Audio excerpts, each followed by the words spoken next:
Hello everyone, it's Diane Armitage with Best of Laguna Beach, where I give you all of the latest culinary happenings, the biggest events, and of course the breaking news that's happening in our beloved and magical Laguna Beach town.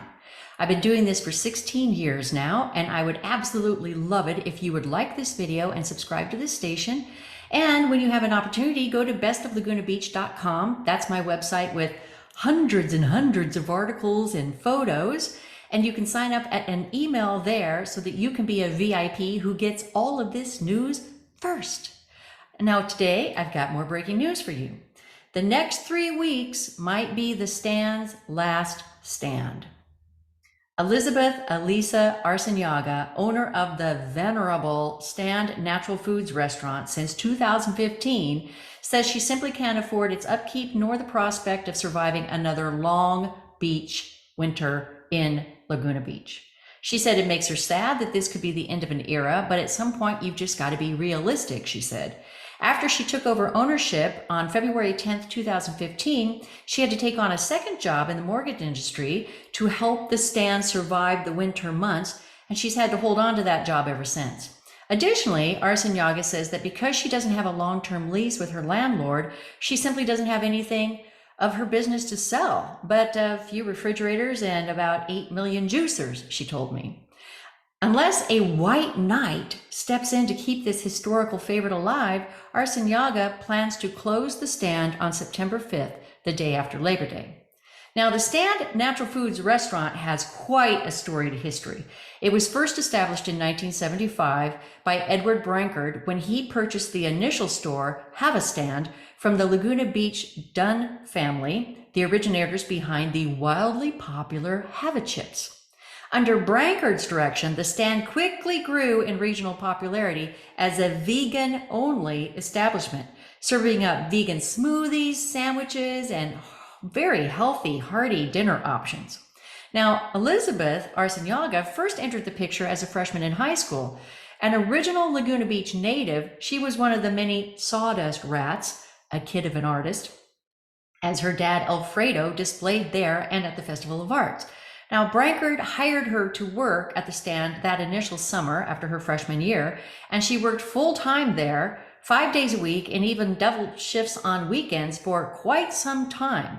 As she was finishing her junior year at LBHS, a frequent customer to the stand, Debbie Faber, asked Elizabeth to come to work for her, answering phones at her escrow company. Now, this occurred almost simultaneously with Elizabeth moving into a tiny Dana Point apartment with a fellow stand girlfriend so that she could continue to finish her senior year at LBHS. She told me clearly the stand was like a launching point for me, and I know it's launched a boatload of Laguna Beach high schoolers into new directions every single year it's been open.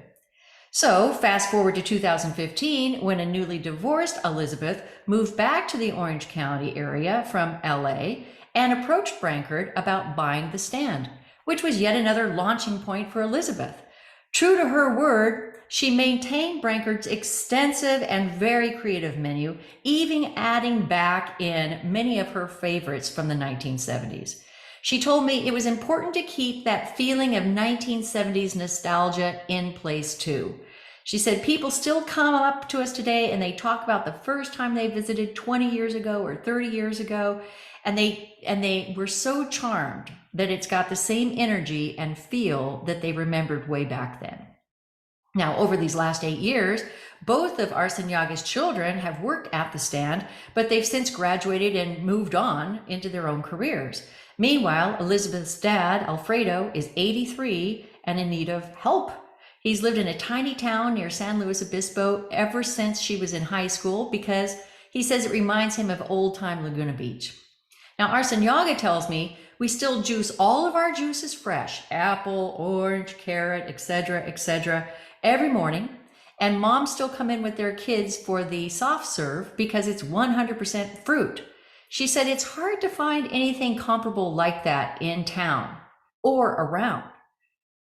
I think Laguna Beach residents and the thousands of visitors who come to the stand's natural foods there would say there's nothing comparable. If you can't think of anyone who could possibly take over this business, then at least come in before September 5th Enjoy your last avocado sandwich and say goodbye to the end of an era. Go to my website at thebestoflagunabeach.com and you'll see all kinds of cool nostalgic photos on the stand. And let's see if there's anything we can do to keep this very, very unique and wonderful business alive. Talk to you soon.